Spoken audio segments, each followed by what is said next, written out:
The recent plane crash that killed the Polish president, his wife, and the majority of his cabinet has shaken Polish communities around the world. Here in New York, two reporters covering the story for the Polish daily Nowy Dziennik have found it equally challenging and therapeutic. Slabisz reports.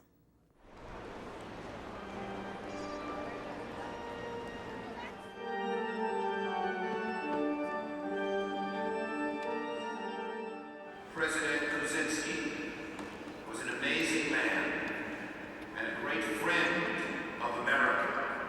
St. Patrick's Cathedral is the latest stop for Eva-Jędrzejowska and Aleksandra Slabisz, who have been bouncing around from Brooklyn to New Jersey, covering the local Polish community's response to Saturday's plane crash.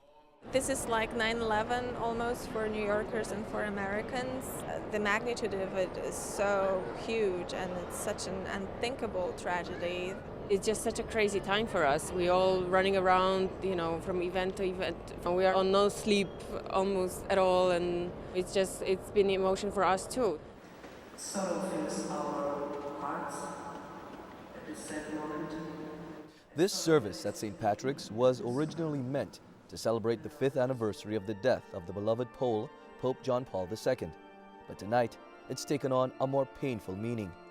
It's going to come down into history as a day commemorating three awful events. The death of John Paul II, the mass massacre of Polish officers in the Katyn forest 7 years ago, and now the death of so many Polish officials, including the President of Poland. It's that sort of emotional resonance that Jędrzejowska has been trying to convey to her American audience. She's been working double time on this story. She also wrote a piece for the New York Times weekend edition. For the American audience, I just want to show what it's like to be Polish these days.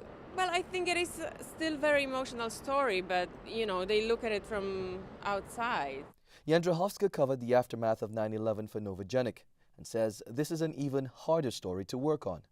You have to cope with it on a personal level, and at the same time you have to be strong enough to go into the community and, ask all the tough questions. Slabisz has found that in asking the tough questions, she's been able to cope with her own feelings towards the plane crash. That was particularly the case when she wrote a story about Poles gathering in solidarity at the Katyn Monument in Jersey City. Going to the Katyn Monument and uniting with the people helped me a lot. I think it would be horrible to stay home and just deal with it on your own. But now, Jędrzejowska says that's all they can do.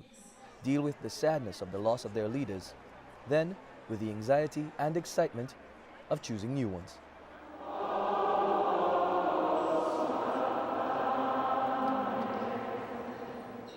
Slabisz, Independent Sources.